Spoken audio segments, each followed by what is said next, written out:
So the first thing I would like to share is throughout the pledges this evening, we've been able to raise $283,000. And we have Leanne and Lisa in the room with us tonight representing Ken Frost, and they've actually made a pledge of $450,000.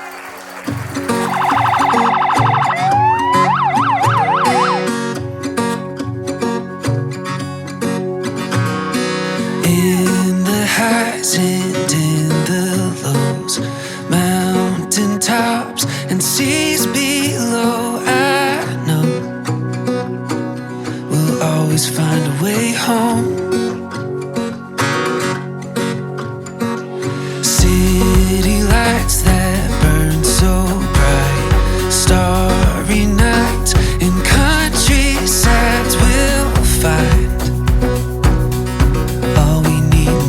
Life. No matter where we go, at the end of every road, as the world goes by, we'll be side by side and we'll let the sunset glow carry us home.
Home.